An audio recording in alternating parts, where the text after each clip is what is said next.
अपनी मांगों को लेकर के यूपी ट्रिपल एससी के जो अभ्यर्थी हैं वो इस समय डिप्टी सीएम ब्रजेश पाठक के आवास के बाहर मौजूद हैं और डिप्टी सीएम ब्रजेश पाठक के आवास के ठीक बाहर आप देखिए कि पुलिस महकमा भी पूरी तरीके से तैनात है, लॉ एंड ऑर्डर ना बिगड़ने पाए, सुरक्षा व्यवस्था चाक चौबंद रहे। लेकिन यूपी ट्रिपल एससी के जो छात्र हैं वो देखिए कि बड़ी संख्या में यहाँ पर पहुंचे हुए हैं, सैकड़ों की संख्या में ये छात्र हैं और जो एग्जाम होते हैं उसमें वेटिंग लिस्ट जो आती है उस वेटिंग लिस्ट को जारी नहीं किया जाता है यूपी ट्रिपल एससी की वजह से, और इसकी वजह से काफ़ी सारे स्टूडेंट्स को जो जॉब मिल सकती है वो जॉब नहीं मिल पाती। और इसी को लेकर के देखिए मानवबद्ध श्रृंखला के तौर पर यहाँ पर फिलहाल जो यूपी ट्रिपल एससी के छात्र हैं वो खड़े हुए हैं।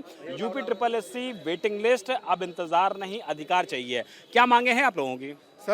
सर जानते हैं जितनी भी वैकेंसी आ रही है उसमें क्या है कि एक ही वैकेंसी में कई लड़के सेलेक्ट हो जा रहे हैं। अभी जैसे बीपीओ की वैकेंसी आई है, बीपीओ की वैकेंसी में क्या था 1500 कुछ सीट 1400 कुछ सीटें थी, जो 1400 लड़का इसमें सेलेक्ट हुआ है वही लड़का यूपी ट्रिपल एससी 5512 में सेलेक्ट हुआ है, और जो लड़का 5512 में बीपीओ में सेलेक्ट हो जाएगा वो 5512 में नहीं लेगा और वो 1500 सीटें खाली चली जाएंगी।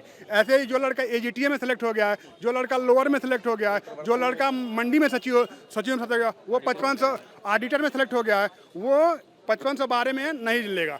सीटें खाली नहीं हो पा रही, इसकी वजह से जो अभ्यर्थियों को जॉब मिलनी चाहिए। सर सीटें खाली हो नहीं पा रही, सीटें खाली चली जा रही हैं, लगातार हमारी सीटें खाली चली जा रही हैं। इससे पहले इन्होंने 5500 उसका 1262 का रिजल्ट जारी किया था जिसमें सिर्फ 1262 वैकेंसी थी जूनियर असिस्टेंट की, उसमें भी 250 से 300 वैकेंसी खाली चली गई थी। लोगों ने मतलब बाद में ज्वाइन ही नहीं किया। वेटिंग लिस्ट अगर जारी कर दिया जाए तो लोगों को जॉब मिल जाएगी। मैं अगर यही कहना चाहता हूँ कि अगर वेटिंग लिस्ट उसी में थोड़ा सा डाउन करके कर देते, दोबारा निकाल देते तो वो जो 300 थे वो निकल जाते। उसके बाद ऐसे 5512, 3284, 3 हमारे पास जूनियर असिस्टेंट की वैकेंसी 2 चल रही है इस टाइम प्रेजेंट टाइम में, और इन दोनों में एक ही बच्चा है। मेरा खुद का है 5512 में और उसके बाद इसमें 3284 में है। बाय द वे अगर किसी कारणवश नहीं होता है तो हम करेंगे, अगर हो जाएगा तो हम इसके लिए क्या करेंगे बताइए? हम डीवी तो कराएंगे ही, क्योंकि इनकी मेरिट का भी तो नहीं कह सकते हम कितनी जाएगी, तो वो हमारी भी मजबूरियां हैं। तो हम ब्रजेश पाठक जी के आवास पे आप लोग आए हैं, उम्मीदों के साथ आए हैं सरकार के पास? बिल्कुल सर, हम लोग आज उम्मीदों के साथ आए हैं और हम यही सोचेंगे कि हमें आज मिल जाना चाहिए, क्योंकि हम लोगों ने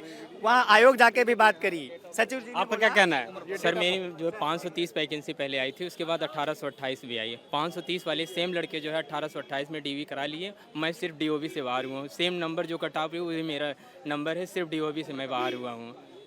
मेरिट लिस्ट है उसकी चूंकि वेटिंग लिस्ट जारी नहीं की जा रही, इसकी वजह से जो छात्र हैं यूपी ट्रिपल एससी के वो कुल मिलाकर के सेलेक्ट होने के बावजूद चूंकि वेटिंग लिस्ट जारी नहीं की गई है, कितनी वैकेंसीज खाली हुई हैं उसकी जानकारी नहीं दी गई है, इसकी वजह से अभ्यर्थियों को जॉब नहीं मिल पाई है। आप देखिए बड़ी संख्या में जो छात्र हैं वो यहाँ पर पहुँचे हुए हैं और लगातार अपनी बातों को यहाँ पर रख रहे हैं। 10 साल से लाइब्रेरियन का एक भी भर्ती नहीं, यह हमारा हक की लड़ाई है और इसके लिए जो लाइब्रेरियन के जो भर्ती लोग हैं वो फिलहाल यहाँ पर पहुँचे हुए हैं। क्या मांगे हैं आप लोगों? 2016 के बाद से कोई लाइब्रेरी की भर्ती नहीं आ रही, जबकि इसी बगल में बिहार सरकार वहाँ 9000, हमारे यहाँ 9 वैकेंसी भी अभी तक नहीं दी।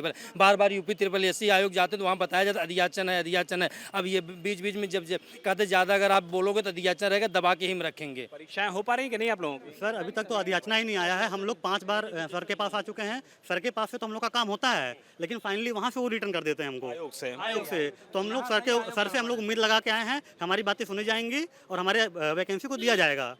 जो लाइब्रेरियन पद पे वैकेंसी नहीं निकल रही है उसको लेकर के भी जो छात्र हैं वो यहाँ पर पहुंचे हुए हैं। बड़ी संख्या में पुलिस बल भी यहाँ पर मौजूद है। यूपी ट्रिपल एससी के जो अभ्यर्थी हैं वो भी यहाँ पर मौजूद है और डिप्टी सीएम ब्रजेश पाठक का आवास है। ये उम्मीद की जा रही है अब से कुछ देर में डिप्टी सीएम ब्रजेश पाठक, क्योंकि अंदर जनता जो दरबार है वो चल रहा है फिलहाल, उस जनता दरबार को सुन करके जब बाहर निकलेंगे तो अभ्यर्थियों से मुलाकात करेंगे, बातचीत करेंगे, उनका परेशानी जानेंगे, उनकी कष्ट जानेंगे। अभ्यर्थियों को भी ये कहना है कि डिप्टी सीएम के हाथ से उनकी शुरुआत होती है, लेकिन जब वो आयोग पहुँचते हैं तो उनको मायूसी का हाथ सामने आ जाता है। यही वजह है कि बड़ी संख्या में अभ्यर्थी डिप्टी सीएम ब्रजेश पाठक के आवास के बाहर धरना कर रहे हैं और मांग कर रहे हैं डिप्टी सीएम ब्रजेश पाठक से मुलाकात और अपने साथ इंसाफ की।